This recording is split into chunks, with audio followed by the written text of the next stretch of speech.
C'est dans une autre salle, l'expo Bernard. Ah ouais, je me doute parce qu'il y a des, Ah, il y a des objets de c'est collection. pas trop de- Ouais, c'est le grand directeur. C'est le directeur. Je ne connaissais pas. Je connaissais l'autre, comment ça s'appelle Ouais. Jean-Claude Pouilly.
Allez, vas-y.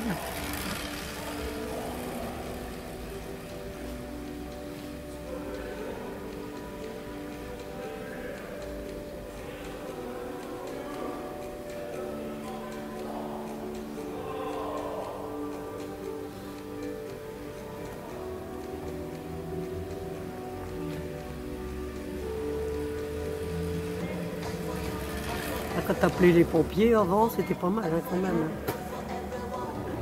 8 jours après, toute maison était brûlée, puis hop. Faut y penser. Non, bah il y a des pièces. C'est plus efficace. Est-ce que c'est plus efficace?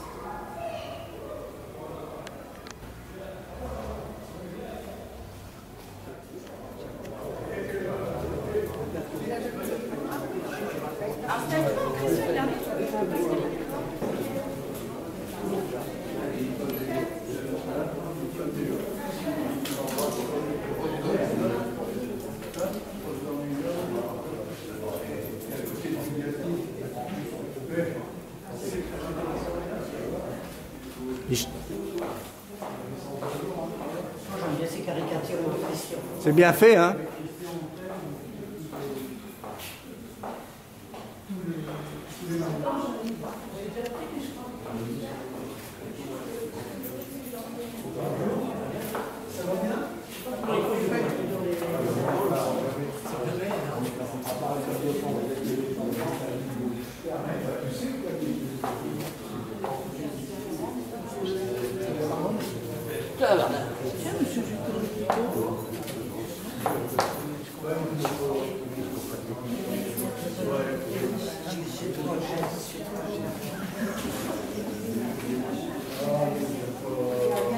J'ai pris 2 sortes différentes avec 2 cartes différentes. Ah ouais, t'as les choix.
je le disais aussi récemment, j'ai fait souffrir les quelques services municipaux, parce qu'il fallait des vitrines, il fallait des cadres, il fallait un certain nombre de choses.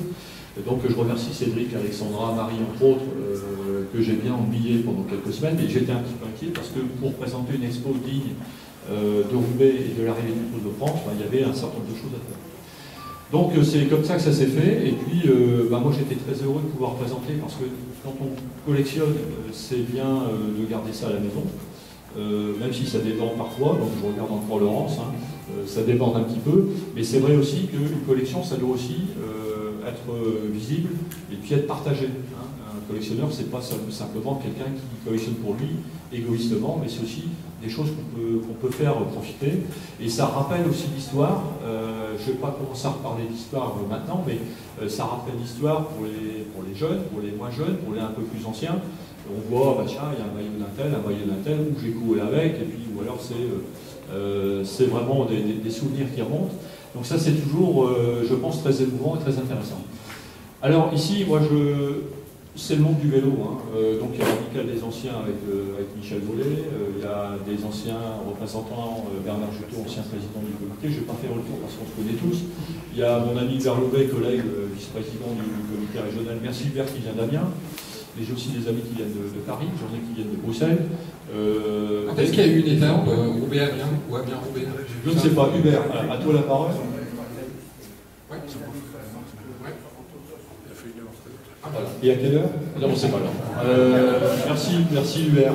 Et puis, donc moi, comme je le disais, je suis très heureux. Alors j'ai aussi pensé, il y a ici un vélo de Franck Van den Broek. Alors on a tous connu Franck Van den Broek.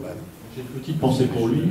Et aussi pour, entre autres, pour Jean Stamassi. On en parlera tout à l'heure. J'ai pas eu l'occasion de te saluer, Génia, mais les craintes, je viendrai te voir après. On est au stade. Et on est en plus au stade. Il y a beaucoup de liens avec Jean Stamassi, et merci Génia encore d'être là.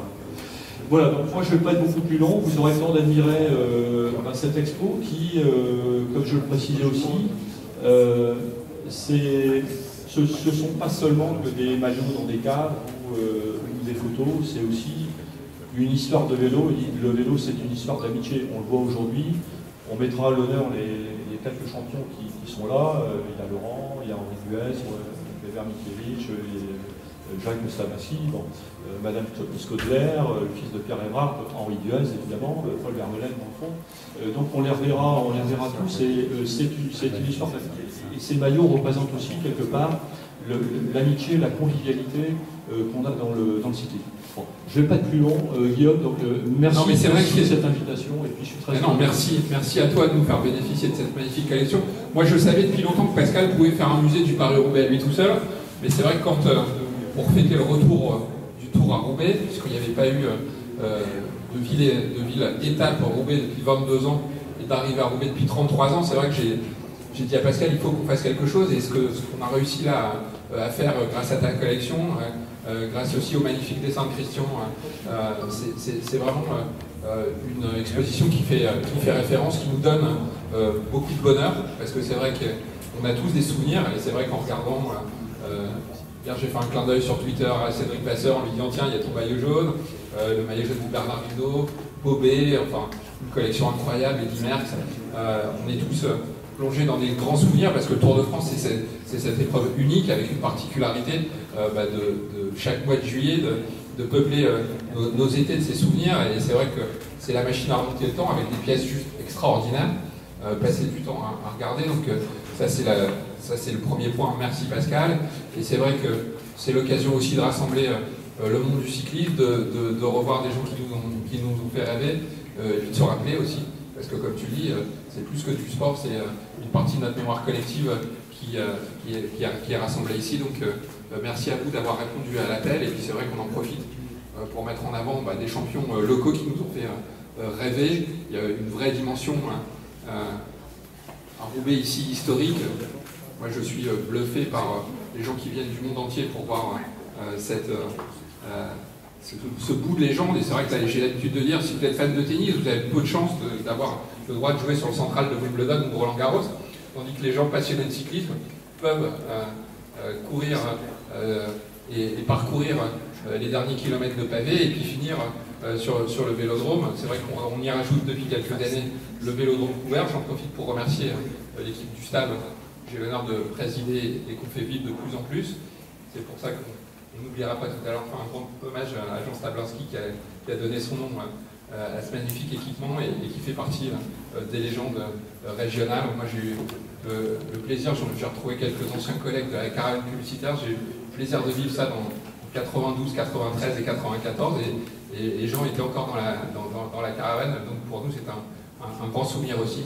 Et c'est vrai que chacun partage des moments incroyables avec cette épreuve du Tour.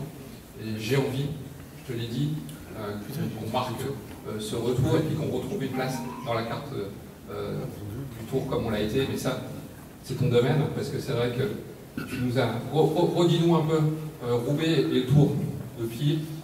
C'est une très longue histoire, puisque le Tour de France est arrivé, il y a eu quelques arrivées avant 1914, et des grands vainqueurs tout de suite. Van der Ark, Louis Trousselier, Van der Ark qui avait gagné Paris-Roubaix, Trousselier qui gagne le Tour de France 1905. Et puis, on évoquait aussi Charles Leclerc. Charles Leclerc, il y a un document qui est dans une des vitrines.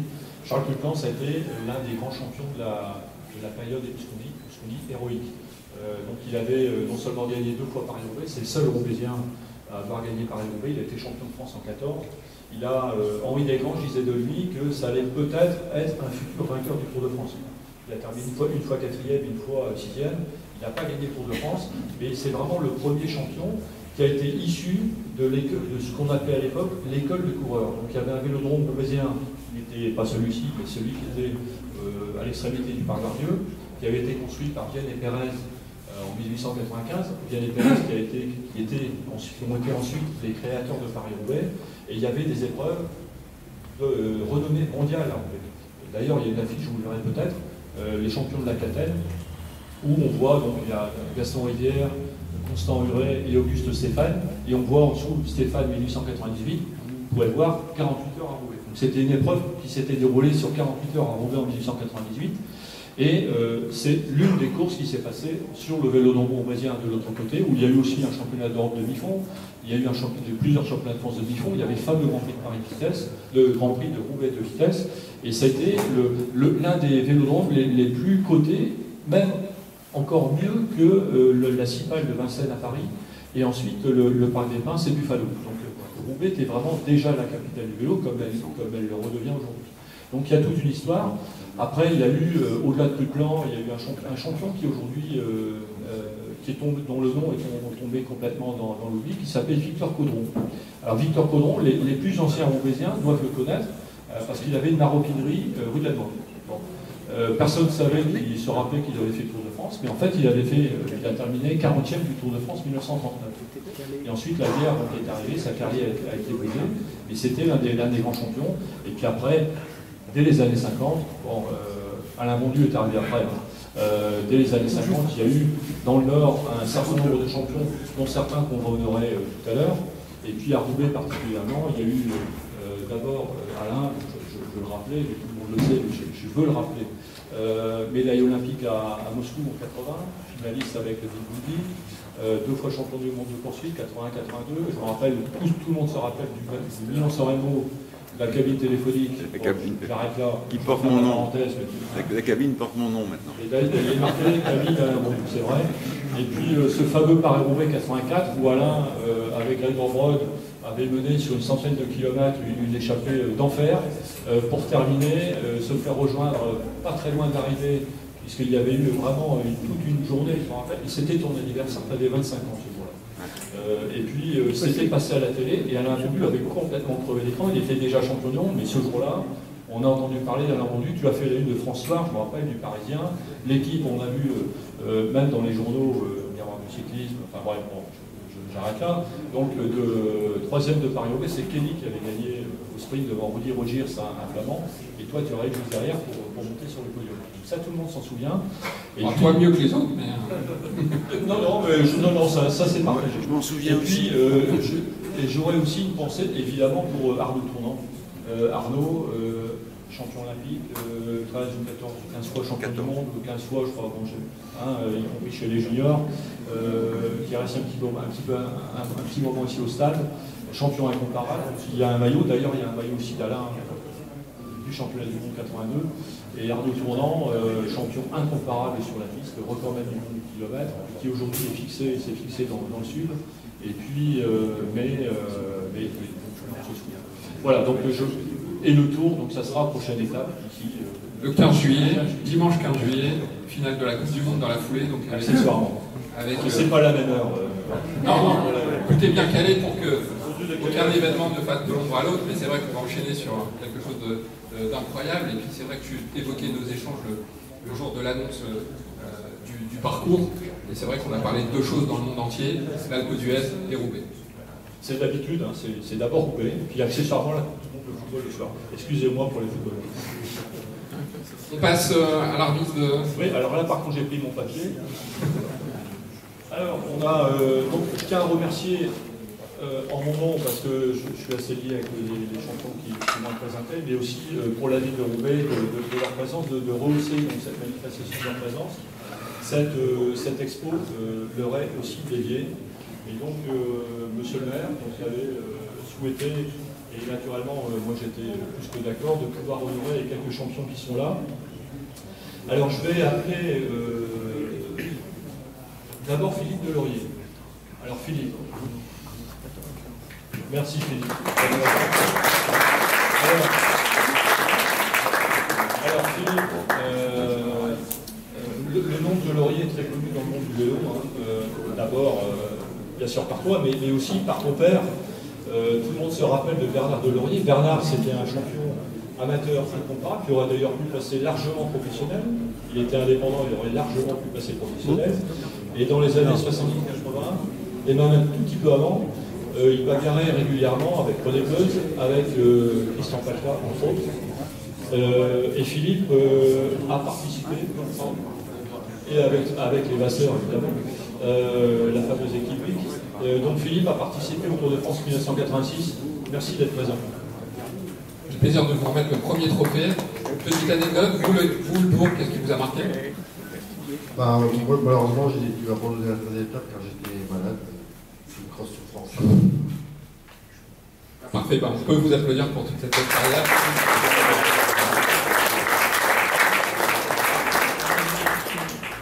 Alors, mon ami Paul Verbelen qui est en train de parler dans le fond. Paul, si tu peux venir.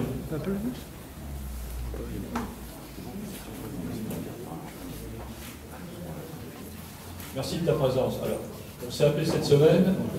J'ai dit, on arrête, ça fait 1h30 qu'on parle. On a commencé à parler des Tours de France des années 60. Alors Paul, moi je te remercie particulièrement d'être là parce que, comme tu me le disais, tu viens pas souvent dans les manifestations, inaugurations et tout ça. Tu vas souvent sur le bord des routes, mais un peu moins dans les inaugurations. Donc, quand même. Et donc, moi je te remercie. Ah bon, bah voilà, donc c'est une bonne nouvelle, donc il va revenir dans les inaugurations. Merci Paul. Alors Paul, un petit mot, il a participé au Tour de France 64, et pas dans n'importe quelle équipe, parce qu'il était équipier de Raymond Poulidor. Et bon grimpeur, et on m'a dit, et je pense pas là que tu vas dire le contraire, que dans la montagne, parfois tu t'attendais un petit peu vraiment.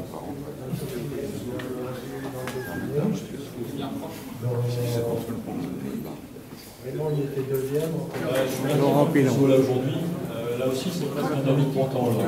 Alors Laurent, je crois que tout le monde le connaît. D'abord par sa carrière, il a été, alors il est très modeste, hein, Laurent. Je veux quand même rappeler qu'il a été 10 ans, 11 ans professionnel. Il a fait 5 fois le Tour de France. Et pas n'importe comment, puisqu'il était dans les grandes équipes, GBLG, il a roulé, alors j'ai pris quelques noms rapido. Il a été l'équipier de Stéphane Roche chez Histoire. Il a ensuite été l'équipier.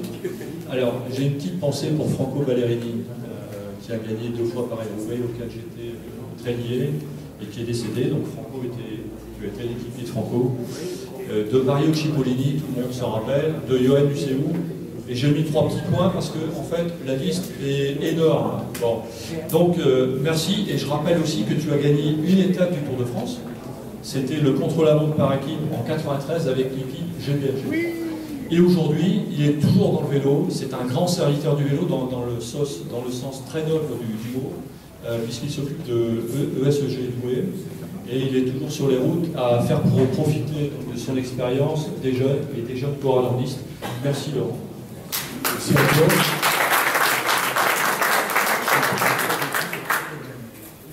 Merci. Merci d'être un fidèle serviteur, même après votre magnifique carrière du cyclisme. Et donc, j'ai le plaisir de vous remettre ce trophée, souvenir. Oui, ici. On a une consigne.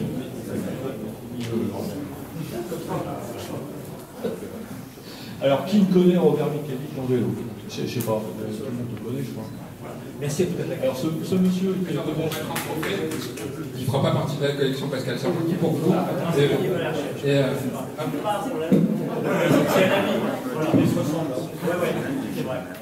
Merci à vous.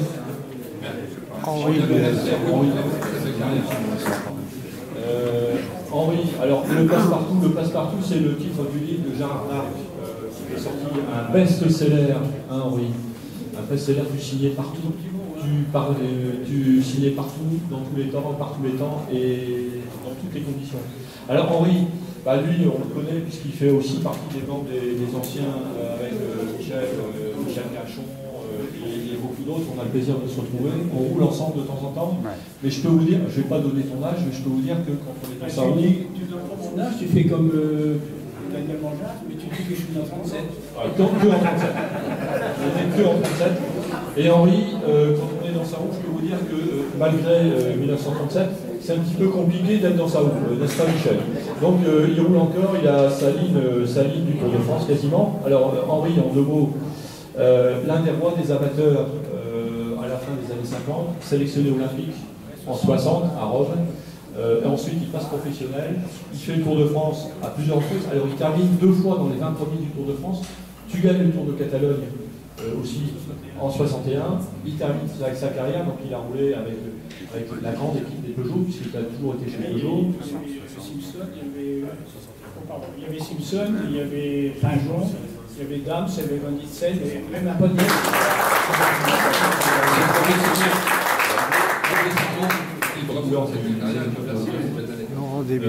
Carrière exceptionnelle, sur piste d'abord, champion de France à plusieurs reprises en poursuite par équipe, quand tu étais arrivé d'ailleurs. Ensuite, passé professionnel, une carrière, super carrière, 4 jours de Dunkerque, quelques Tours de France, une victoire d'étape d'abord dans le Tour de France, c'était en 97, c'était à Perpignan, où tu gagnes de façon magistrale. Et l'année suivante, en plus de l'étape du Tour de France, c'est un maillot jaune. Un maillot jaune que tu m'as prêté. Alors, il y a un maillot qui n'est pas de ma collection, c'est le maillot jaune qui est là, c'est son maillot. Mais par contre, je vais lui rendre. C'est pour ça qu'on lui remet un trophée qui a pris les couleurs.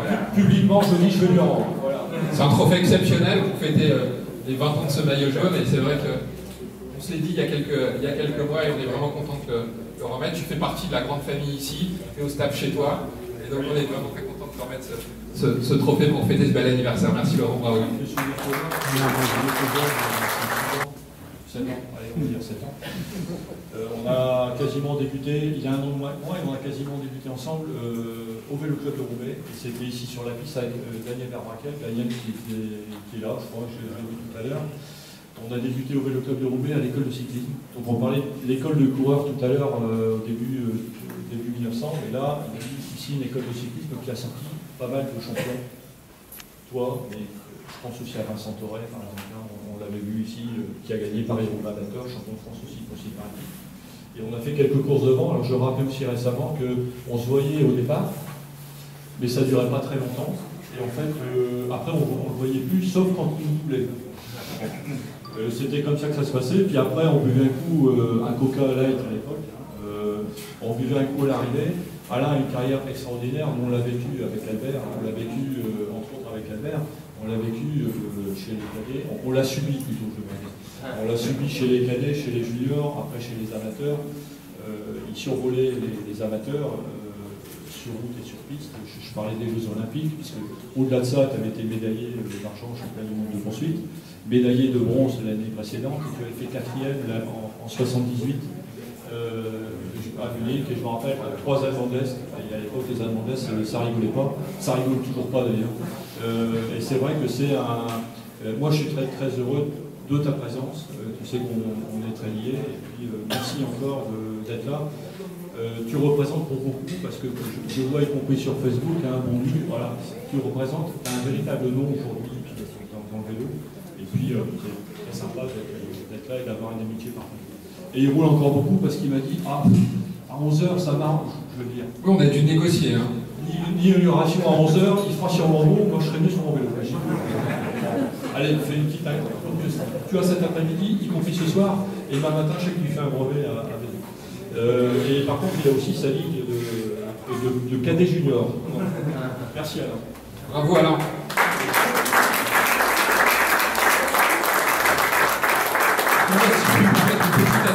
Alors je me suis loin d'être intéressable comme Pascal, mais moi je me souviens d'un Paris-Roubaix où j'étais avec mon papa, elle est sortie d'un secteur pavé. On n'avait pas le droit, mais il y a prescription, ça fait partie de l'histoire, parce qu'il y avait un relais local qui avait été fait pour que si Alain crevait pendant un secteur pavé, il y ait toute une équipe derrière lui avec des gens qui avaient des roues. Et donc, je ne savais pas que c'était pas légal, mais maintenant ça fait partie de la légende. C'est-à-dire que j'avais grosso modo une paire de roues de rechange dans chaque secteur pavé. Ce qui fait, c'était totalement interdit. C'est accessoire. Il y a prescription maintenant. Merci Alain. Merci, et puis bravo, c'est vrai que tu fais partie des noms qui incarnent le cyclisme, et on est content de t'avoir à nos côtés pour non seulement recevoir un trophée, mais aussi pour continuer à développer le vélo à rouler. Merci à toi. On va passer l'après-midi, et on passera peut-être l'après-midi, mais j'arrête là sur le palmarès. Donc Jean, connu de tout le monde, équipier de Jacques Anquetil, dont il n'était pas le serviteur, mais qui était l'équipier, donc il précisait bien les choses. Et c'est vraiment une référence dans le vélo. Aujourd'hui, le nom de Sablinski est connu dans le monde entier. Donc merci infiniment Guénia d'être là. Moi, je suis très heureux, ça fait un petit moment qu'on ne s'est pas vu. Je viendrai te voir après. Alors il y a, on va être galant, Cathy Sablinski. Ah Cathy, là tu n'as pas le choix, tu es obligé de venir. Tu as écrit là.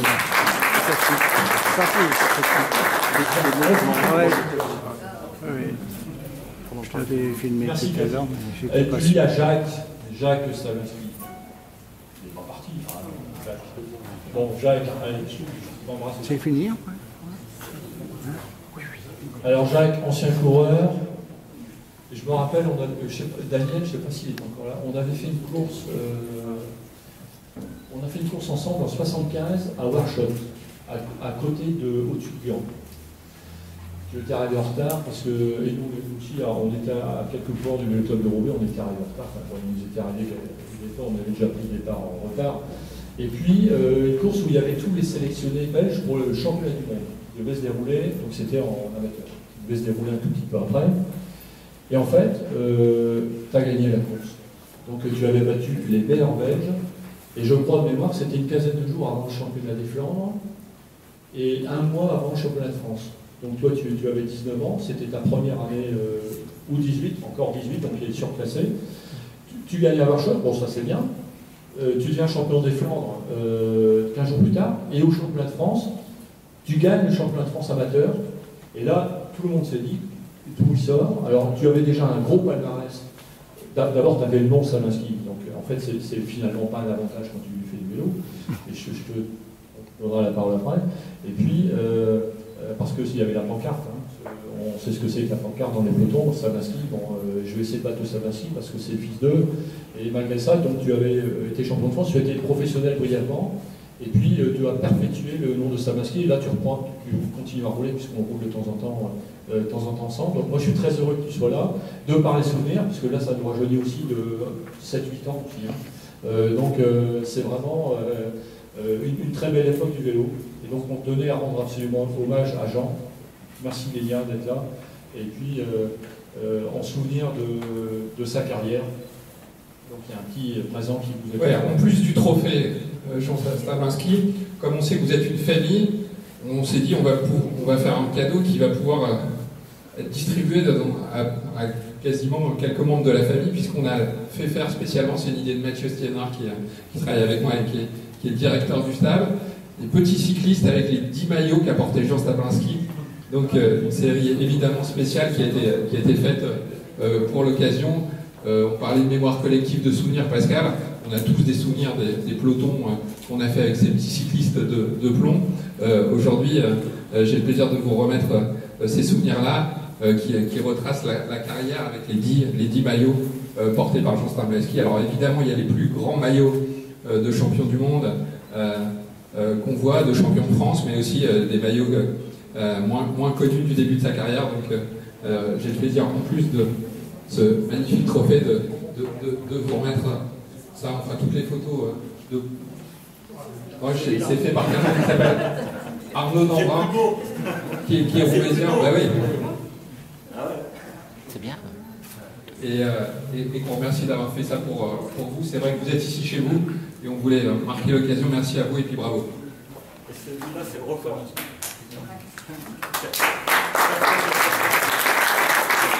J'ai dit à ma voisine, tu veux faire un tour de piste, c'est le moment. Hein. Baptême, c'est ça.